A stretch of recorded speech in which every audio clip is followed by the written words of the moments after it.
buah saya di penjara juga. Yang masuk, saya jamin kehidupannya. Mereka pun saya kasih barang untuk ngedarin di dalam. Sampai saat ini masih. Jadi memang sengaja dimasukkan untuk mengedarkan di dalam sel. Karena kebutuhan sel tuh banyak juga, sama seperti kebutuhan di luar. Berapa persen dari 100% penghuni lapas itu pakai narkoba? Hampir semua ya. Hampir 75% dan 80% itu pemakai. Berarti sipir tahu dan kalapas tahu dong? Tahu. Itu hal umum. Karena kan kita juga masuk barang itu nggak mudah. Biasanya itu uang tip atau apa segala macam. Selalu diminta. Berapa biasa minta? Sipir berapa, kalapas berapa? Ya nominalnya masih jutaan ya, belum ratusan juta. Masih jutaan. Misalnya jutaan, sipir tuh dapat berapa sih? Sipir sebulan bisa dapat 5 juta, 7 juta. Tergantung kita bawa masuk barangnya berapa banyak. Oh barangnya sekian, ya tinggal di itu aja proses. Kalau kalapas dapat berapa sih? Kalapas dia puluhan juta. Yang paling banyak demand-nya itu di penjara mana? Cipinang. Lebih banyak dia bandarnya. Salah satunya banyak kan anak buah saya selama ini yang ketangkep di mana. Mereka di dalam ya saya tanggung semuanya. Dia di dalam, hidup keluarganya di luar, saya tanggung semua. Oke. Sampai dia keluar. Sampai dia keluar. Secanggih apa sih bisa ngatur peredaran narkoba di dalam penjara? Alat-alat mereka canggih dong? Canggih. Mereka alat-alatnya lebih canggih dari pemerintah Indonesia sendiri ya. Masa? Iya. Secanggih apa? Dari mulai telepon, mereka pakai satelit, langsung tembus satelit. Tidak ada lagi lewat operator-operator Indonesia. Mereka semua pakai satelit. Jadi nggak bisa disadap? Nggak bisa disadap. Sangat sulit untuk disadap.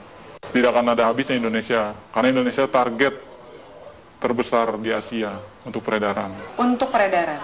Kenapa Indonesia jadi target? Karena demand yang begitu besar? Demand yang begitu besar. Keuntungannya juga besar. Hukumannya juga ringan. Soal hukuman? Iya. Ringan, berarti nggak mungkin bikin jera. Apa sih yang bikin jera? Aparatnya? Dari mana sih kemudian kalau misalnya mau ngabisin ini gitu? Dari mana sih? Biasanya kalau main di hakim itu buat main hukuman. Peringanan hukuman, segala macam. Anda bayar? Saya bayar. Dalam bentuk uang atau dalam bentuk barang juga Anda kasih? Uang, biasanya uang. Mereka hanya uang. Kadang barang tergantung hakim. Hakim maunya apa ya kita kasih. Banyak klien Anda yang hakim yang make juga? Ada, banyak. Ada 10 orang ada. Bagaimana Anda menggunakan uang yang luar biasa banyak ini? Biasanya Anda menghabiskan untuk apa?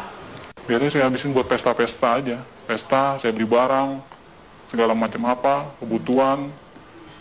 Kebutuhan dalam arti ya saya lihat orang-orang kaum-kaum yang kurang mampu juga sebenarnya saya kasih. Beramal juga? Beramal. Tapi kan dari duit seperti itu, duit haram, duit panas? Iya, istilah kata buang sial. Kalau di kalangan ini buang sial, harus. Anda nggak takut ketangkep? Enggak. Karena saya percaya, saya di dalam pun saya dijamin. Dan keluar pun masih ada tempat buat saya. Kecuali hukuman mati ya, mungkin banyak yang kapok. Susah nggak sih keluar dari jaringan ini? Sangat sulit. Karena semuanya itu sudah terpantau oleh bos. Kita pun juga nggak tahu kan anak buah bos seberapa banyak.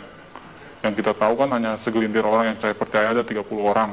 Mungkin dari lain ini ada lagi anak buah bos yang mantau saya juga. Bagaimana posisi saya, peredaran saya, perkembangan saya. Oke, dari Jakarta sendiri selain 5 bos Anda ini, Iya, ada juga jaringan-jaringan yang lain? ada, banyak. Di Jakarta aja ada sekitar 50 jaringan. Yang saya tahu 50 jaringan, mungkin lebih. Itu yang saya tahu. Jaringan ini lebih besar atau sama kuatnya dengan jaringan Anda? Macam-macam. Tergantung dari barang sih biasanya. Kalau barang kita bagus, banyak juga jaringan ngambil di kita juga. Makanya barang itu nggak pernah akan habis. Tidak akan pernah habis di Indonesia. Walaupun mereka menangkap, menyita segala macam berapa ribuan ton, ratusan kiloton, itu nggak akan pernah habis. Karena itu cuma sedikit, paling seujung jari ya, ujung jarinya dari total barang yang ada di Indonesia. Kalau BNN sendiri, gimana Anda sebagai bandar ngelihat BNN? BNN saya lihat sih Untuk saat ini tergantung orang-orangnya sih, BNN juga. Sama lah sama yang di Polres, Polda, segala macam. Istilah katanya kan orang Indonesia itu hanya butuh duit. Semuanya ujung-ujungnya duit. Asal kita punya duit, ya lolos. Sampai ke jaringan, kalau kepolisian juga? Kepolisian udah hal umum. Udah nggak bisa ini lagi. Nggak mungkin dibersihin? Nggak mungkin dibersihkan. Karena memang aparatnya pun pemakai. Kenal sama bandar, kenal barang, nyuplai barang juga, begitu. Seterusnya. Bea Cukai gimana? Bea Cukai juga mengawasi kan? Iya. Seperti ini?